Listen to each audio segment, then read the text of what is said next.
bienvenue dans cette nouvelle section. Donc nous sommes maintenant en capacité d'ajouter une carte, un portfolio, d'ajouter un message utilisateur pour l'ajout et d'être redirigé vers l'accueil une fois cet ajout terminé. À présent, il va falloir qu'on puisse supprimer une carte également. Donc pour supprimer une carte, on va déjà retourner dans notre code. Il faut qu'on ajoute un bouton. Il faut qu'on ajoute un bouton à côté de voir le détail, le bouton supprimer. Pour faire ça, il faut qu'on retourne dans notre code, mais dans la partie custom.js, parce que le code est généré dynamiquement à ce niveau. Là, le bouton voir le détail. Donc on va copier ce bouton, on va le coller en dessous. Là. Simplement, on va mettre ici supprimer.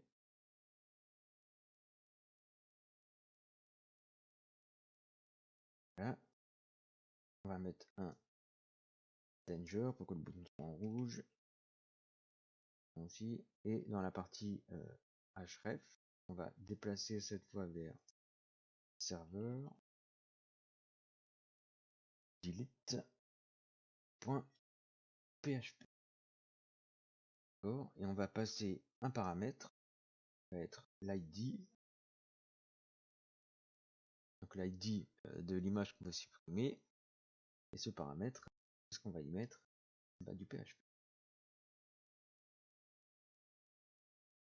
On va placer. Voilà, on va passer une variable ici en id. D'accord?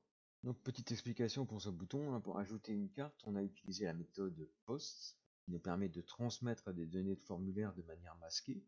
Et ici on va utiliser la méthode get qui va nous permettre de passer des paramètres directement dans l'URL. Ici ce sera le paramètre id. Alors c'est pas forcément la bonne méthode de passer des données non cryptées en paramètre get, surtout pour quand on supprime des datas. Et ici, ça vous servira simplement à vous donner l'exemple des deux méthodes, le post et le get. Donc bref, pour identifier au mieux la carte à supprimer, il faut utiliser un identifiant unique. En effet, rien ne nous empêche de nommer deux cartes Paris, par exemple, d'avoir le même nom en titre. Donc si on prend le titre pour supprimer la carte, on risque de supprimer plusieurs cartes. Donc lorsqu'on a créé notre table SendMail, on va retourner ici, dans notre table SendMail, voilà, quand on a créé cette table, on a créé un identifiant unique. On a créé ID, ici, qui est unique, primaire et auto-incrémenté. Donc c'est exactement, c'est ce qu'il faut qu'on utilise pour pouvoir supprimer notre carte de manière sécurisée. Donc si vous vous souvenez, dans notre requête en Ajax, pour afficher les cartes, on va chercher des données grâce au script data.php. On va réouvrir data.php, ça va nous permettre d'aller chercher les images. Voilà, et ici on va ajouter l'ID. On va avoir l'ID également dans notre retour de requête. Voilà, donc on va prendre ID ici, et comme ID est un identifiant qu'on utilise un petit peu partout, on va utiliser un alias qu'on va appeler card ID. Ça, on peut identifier si on a plusieurs requêtes que c'est bien l'identifiant de la carte. Card ID. Voilà. Donc on va à présent pouvoir utiliser ce retour en paramètre de notre get. Une fois qu'on l'a ajouté ici, on peut le copier ici. On retourne dans notre custom. Et là du coup on pourra utiliser l'ID de l'item. Item.cardID. Parce que là, ce coup-ci, on va bien récupérer le card ID qu'on vient d'ajouter dans notre data.php. Donc si on sauvegarde et qu'on actualise la page index, on va le faire tout.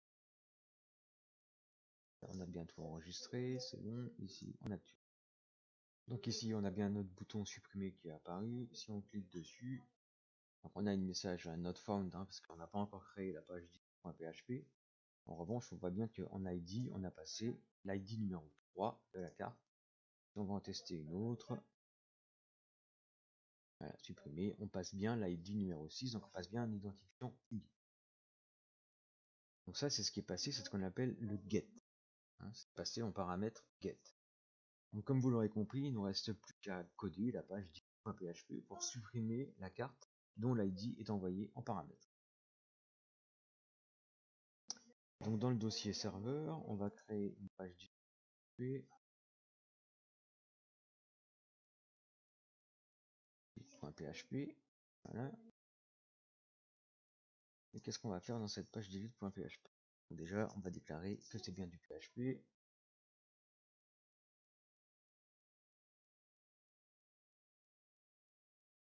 Voilà. Et ensuite, qu'est-ce qu'on va faire? On va reprendre si la méthode est get, si on a un ID. Ça, on va déjà vérifier cette condition. Donc if, entre parenthèses, on va mettre is7, ça veut dire si c'est complété. Qu'est-ce qu'on veut récupérer? On veut récupérer le $get cette fois. Et qu'est-ce qu'on récupère? On récupère le $get ID.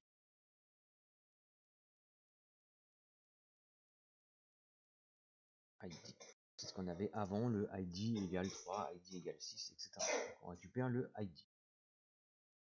Et on veut vérifier s'il n'est pas vide. Donc empty, toujours notre $get ID.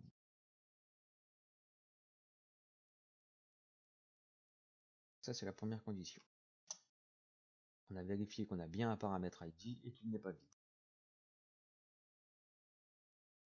Ensuite, il faut qu'on exécute la requête de suppression, hein, get, sur l'ID qui est envoyé, toujours avec un callback en cas de succès et d'erreur. Donc en cas de succès, on va rediriger vers la page d'accueil, et en cas d'erreur, on va afficher un message dans la console PHP. Donc on va préparer et exécuter la requête get. Donc on va faire un $query pour y placer notre requête SQL. C'est égal à delete from thumbnail.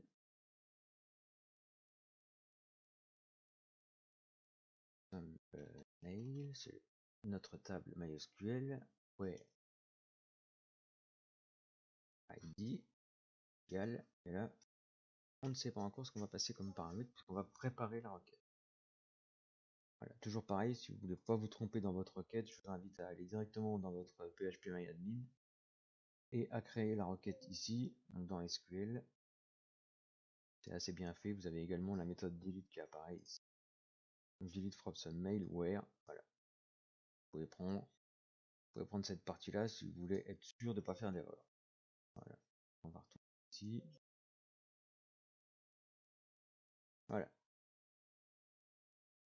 Ensuite, qu'est-ce qu'on va faire? Eh bien, comme d'habitude, stmp est égal à $MySQL query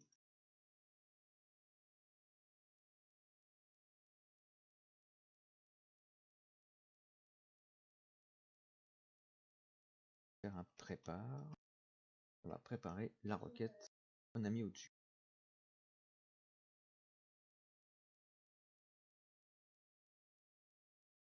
Et avant de faire ça, qu'est-ce qu'il faut qu'on n'oublie pas de faire? C'est de faire un require once de connection.php.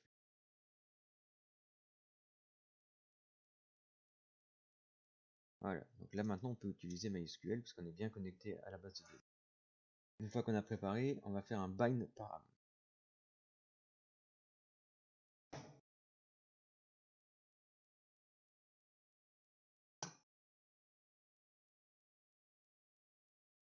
Bind param pour passer du coup le type. Là c'est du type integer, hein, rappelez-vous, c'est integer auto-incrémenté et là on va passer ID.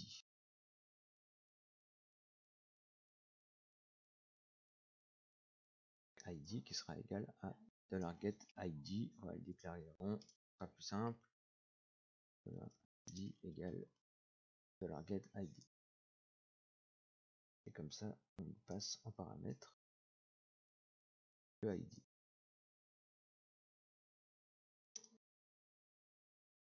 Voilà. Ensuite, qu'est-ce qu'on va faire? Eh bien, on va faire encore une boucle if else. Donc si la requête est bien exécutée,